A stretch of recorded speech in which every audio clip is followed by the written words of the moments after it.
ಕೊನೆಗೂ ಸಿಎಂ ಸಿದ್ದರಾಮಯ್ಯ ಅವರಿಗೆ ಹೈಕಮಾಂಡ್ ಬುಲಾವ್ ನೀಡಿದೆ ಅನ್ನೋ ಅಪ್ಡೇಟ್ ಸಿಗ್ತಾ ಇದೆ. ದೆಹಲಿಗೆ ಆಗಮಿಸುವಂತೆ ಹೈಕಮಾಂಡ್ ಕರೆ ನೀಡಿದೆ. ಮೇ 26ರಂದು ಸಿಎಂ ಸಿದ್ದರಾಮಯ್ಯ ದೆಹಲಿಗೆ ತೆರಳುವ ಸಾಧ್ಯತೆ ಇದೆ ಅನ್ನೋ ಅಪ್ಡೇಟ್ ಬರ್ತಾ ಇದೆ. ಹೈ ನಾಯಕರನ್ನ ಭೇಟಿ ಮಾಡಲು ದೆಹಲಿಗೆ ಸಿಎಂ ಸಿದ್ದರಾಮಯ್ಯ ತೆರಳ್ತಾ ಇದ್ದಾರೆ. ಈ ವಿಚಾರ ತೀವ್ರ ಕುತೂಹಲ ಕೆರಳಿಸಿರುವಂತದ್ದು.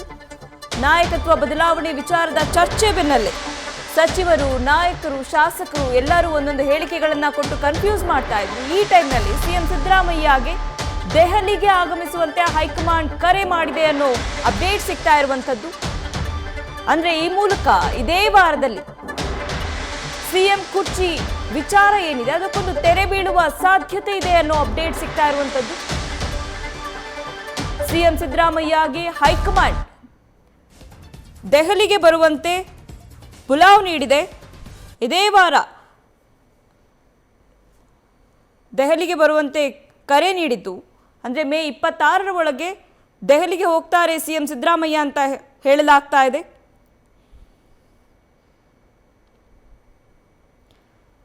ಸಚಿವರು, ಶಾಸಕರು ಆದಷ್ಟು ಬೇಗ ಈ ಕುರ್ಚಿ ಗೊಂದಲವನ್ನು ಬಗೆಹರಿಸುವಂತೆ ಹೈಕಮಾಂಡ್ ನಾಯಕರನ್ನ ಒತ್ತಾಯಿಸಿದ್ರು. ಈ ಬೆನ್ನಲ್ಲೇ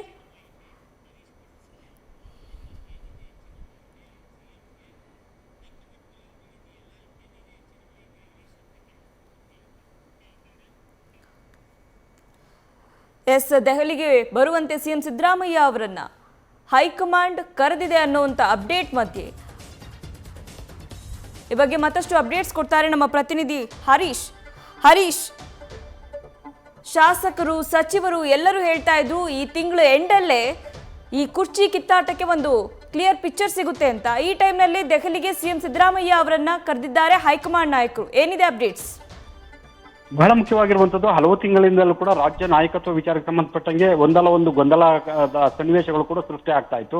ಈ ಹಿನ್ನೆಲೆಯಲ್ಲಿ ಶತಾಯಗತಾಯ ಕೂಡ ಗೊಂದಲಕ್ಕೆ ತೆರಳಿಬೇಕು ಅನ್ನುವಂಥ ನಿಟ್ಟಿನಲ್ಲಿ ಹಲವು ಕಾಂಗ್ರೆಸ್ನ ಹಿರಿಯ ನಾಯಕರು ಕೂಡ ಎಐಸಿಸಿ ನಾಯಕರನ್ನ ಒತ್ತಾಯ ಮಾಡಿದ್ರು. ಈಗ ಅಂತಿಮವಾಗಿ ಹೈಕಮಾಂಡ್ ನಾಯಕರು ನಾಯಕತ್ವ ವಿಚಾರಕ್ಕೆ ಸಂಬಂಧಪಟ್ಟಂಗೆ ಗೊಂದಲ ಬಗೆಹರಿಸುವಂತ ನಿಟ್ಟಿನಲ್ಲಿ ಈಗ ಸಿಎಂ ಸಿದ್ದರಾಮಯ್ಯ ಅವರಿಗೆ ಬುಲಾವ್ ಕೊಟ್ಟಿದೆ ಅನ್ನುವಂಥ ಮಾಹಿತಿ ಲಭ್ಯ ಆಗ್ತಿದೆ. ಇದೇ ತಿಂಗಳು 26ನೇ ತಾರೀಕು ಸಿಎಂ ಸಿದ್ದರಾಮಯ್ಯ ಅವರಿಗೆ ದೆಹಲಿಗೆ ಬರುವಂತೆ ಎಐಸಿಸಿ ನಾಯಕರು ದೂರವಾಣಿ ಕರೆಯನ್ನ ಮಾಡಿ ಅವರಿಗೆ ಮಾಹಿತಿಯನ್ನು ಕೊಟ್ಟಿದ್ದಾರೆ ಅನ್ನುವಂಥ ಮಾತುಗಳು ಕೂಡ ಈಗ ವ್ಯಕ್ತ ಆಗ್ತಿದೆ. ಹಲವು ತಿಂಗಳಿಂದಲೂ ಕೂಡ ಸಿಎಂ ಡಿಕೆ ಶಿವಕುಮಾರ್ ಅವರು ಶತಾಯಗತಾಯ ಸಿಎಂ ಗಾದಿ ವಿಚಾರಕ್ಕೆ ಸಂಬಂಧಪಟ್ಟಂಗೆ ತೀವ್ರ ಪೈಪೋಟಿ ನಡೆಸ್ತಾ ಇದ್ರು.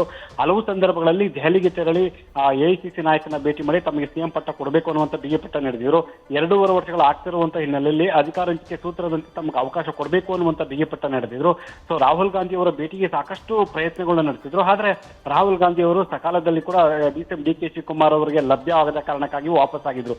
ಇದೀಗ ಸಿಎಂ ಸಿದ್ದರಾಮಯ್ಯ ಅವರು ಕೂಡ ನಾಯಕತ್ವ ವಿಚಾರಕ್ಕೆ ಸಂಬಂಧಪಟ್ಟಂಗೆ ಒಂದು ಸ್ಪಷ್ಟ ನಿಲುವನ್ನು ತೆಗೆದುಕೊಳ್ಳಿ ಅನ್ನುವಂಥ ಮಾತನಾಡಿದ್ರು. ಜೊತೆಗೆ ರಾಹುಲ್ ಗಾಂಧಿ ಅವರು ಯಾವುದೇ ತೀರ್ಮಾನ ತೆಗೆದುಕೊಂಡು ಅದಕ್ಕೆ ನಾನು ಬದ್ಧ ಅನ್ನುವಂಥ ಮಾತನ್ನು ಹೇಳಿದ್ರು. ಸೊ ಹಲವು ಸಂದರ್ಭಗಳಲ್ಲಿ ಮತ್ತೆ ಸದನದಲ್ಲೂ ಕೂಡ ಈ ಮಾತನ್ನ ಪುನರುಚ್ಚಾರ ಮಾಡಿದ್ರು. ಹಾಗಾಗಿ ಸಿಎಂ ಸಿದ್ದರಾಮಯ್ಯ ಅವರಿಗೆ ಈಗ ಎಐಸಿಸಿ ನಾಯಕರು ಬುಲಾವನ್ನು ಕೊಟ್ಟಿದ್ದಾರೆ. ರಾಹುಲ್ ಗಾಂಧಿ ಅವರು ಕೂಡ ವಿದೇಶದಿಂದ ವಾಪಸ್ ಆಗ್ತಿದ್ದಾರೆ 23ನೇ ತಾರೀಕು. ಹಾಗಾಗಿ ಮುಖ್ಯವಾಗಿರುವಂತದ್ದು ಕೂಡ ಈಗ 26ನೇ ತಾರೀಕು ಏನೆಲ್ಲ ಚರ್ಚೆ ಆಗುತ್ತೆ ಅನ್ನುವಂಥದ್ದು ಕೂಡ ಈಗ ಗೊತ್ತಾಗ್ತಾ ಇದೆ. ಅಂದ್ರೆ ಸಿಎಂ ಸಿದ್ದರಾಮಯ್ಯ ಅವ್ರನ್ನ ಯಥಾಸ್ಥಿತಿಯಲ್ಲಿ ಮುಂದುವರಿಸ್ತಾರೋ ಅಥವಾ ನಾಯಕತ್ವ ಬದಲಾವಣೆಗೆ ಮುನ್ನುಡಿಯನ್ನು ಬರೆಯುತ್ತಾರೋ ಅನ್ನುವಂಥ ಕುತೂಹಲ ಮೂಡಿಸಿದೆ. ಒಂದ್ ವೇಳೆ ಸಂಪುಟ ಪುನರಚನೆಗೆ ಅಷ್ಟೇ ಸೀಮಿತ ಮಾಡಿ ಸಿಎಂ ಸಿದ್ದರಾಮಯ್ಯ ಅವ್ರನ್ನ ಮುಂದುವರಿಸ್ತಾರೋ ಅನ್ನುವಂಥ ಕುತೂಹಲ ಚರ್ಚೆಗಳು ಕೂಡ ಇರುವಂತದ್ದು. ಇದೆಲ್ಲದರಲ್ಲಿ ಸಿಎಂ ಡಿಕೆ ಶಿವಕುಮಾರ್ ಅವರು ಶತಾಯಗತಾಯ ಸಿಎಂ ಗಾದಿಯನ್ನ ಪಡೆಯಲೇಬೇಕು ಅನ್ನುವಂಥ ನಿಟ್ಟಿನಲ್ಲಿ ಹೈಕಮಾಂಡ್ ನಾಯಕರನ್ನ ಮುಂದೆ ಪಟ್ಟು ನೀಡಿದ್ದಾರೆ. ಈಗ ಸರ್ಕಾರಕ್ಕೆ 3 ವರ್ಷ ಮುಕ್ತಾಯ ಆಗಿದೆ. ಬಾಕಿ ಇರುವಂತದ್ದು ಇನ್ನು 2 ವರ್ಷಗಳ ಕಾಲ ಚುನಾವಣಾ ವರ್ಷವಾಗಿರುವಂತಹ ಕಾರಣಕ್ಕಾಗಿ ಹೈಕಮಾಂಡ್ ನಾಯಕರು ನಾಯಕತ್ವ ವಿಚಾರವಾಗಿ ಯಾವ ತೀರ್ಮಾನವನ್ನ ಕೈಗೊಳ್ತಾರೆ ಅನ್ನುವಂಥ ಕುತೂಹಲ ಮೂಡಿಸಿದೆ. ಆದ್ರೆ ನಾಯಕತ್ವ ವಿಚಾರಕ್ಕೆ ಸಂಬಂಧಪಟ್ಟಂಗೆ ಇರುವಂತಹ ಗೊಂದಲ ಏನಿದೆ ಆ ಗೊಂದಲವನ್ನ ಬಗೆಹರಿಸಬೇಕಾದಂತ ಅನಿವಾರ್ಯತೆ ಕೂಡ ಈಗ ಎಐಸಿಸಿ ನಾಯಕರಿಗೆ ಇರುವಂತದ್ದು. ಈ ಹಿನ್ನೆಲೆಯಲ್ಲಿ ರಾಹುಲ್ ಗಾಂಧಿ ಅವರು ಈ ಒಂದು ವಿಚಾರಕ್ಕೆ ಸಂಬಂಧಪಟ್ಟಂಗೆ ಯಾವ ತೀರ್ಮಾನವನ್ನ ಕೈಗೊಳ್ತಾರೆ ಅನ್ನುವಂತ ಕುತೂಹಲ ಕೂಡ ಮೂಡಿಸಿದೆ. ಸೊ ಹಾಗಾಗಿ ಎಲ್ಲರ ಚಿತ್ತ ಈಗ ಹೈಕಮಾಂಡ್ ನಾಯಕರತ್ತ ನೆಟ್ಟಿದೆ. ಸೊ ಈ ರಾಹುಲ್ ಗಾಂಧಿ ಅವರು ಸಿದ್ದರಾಮಯ್ಯ ಅವರ ಪರವಾಗಿದ್ದಾರೆ ಅನ್ನುವಂಥದ್ದು ಕೂಡ ಈಗ ಹಲವು ಸಂದರ್ಭಗಳಲ್ಲಿ ಹೇಳಿದ್ದಾರೆ. ಸೊ ಹಾಗಾಗಿ ಈಗ ಕೇರಳದ ಅಲ್ಲೂ ಕೂಡ ಸಿಎಂ ಗಾದಿ ವಿಚಾರಕ್ಕೆ ಸಂಬಂಧಪಟ್ಟ ಗೊಂದಲ ಇತ್ತು, ಅಲ್ಲೂ ಕೂಡ ಬಗೆಹರಿದಿದೆ. ಪಂಚರಾಜ್ಯಗಳ ಚುನಾವಣೆ ಮುಗಿದಿದೆ, ರಾಜ್ಯದಲ್ಲಿ ಉಪಚುನಾವಣೆ ಕೂಡ ಮುಗಿದಿದೆ.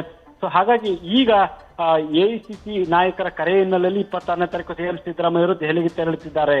ಉಷಾ, ಥ್ಯಾಂಕ್ ಯು ಹರೀಶ್ ನಿಮ್ಮೆಲ್ಲ ಮಾಹಿತಿಗಾಗಿ. ನ್ಯೂಸ್ ಫಸ್ಟ್ ನಿರ್ಭೀತಿಯಿಂದ ನಿಮ್ಮ ಪರವಾಗಿ.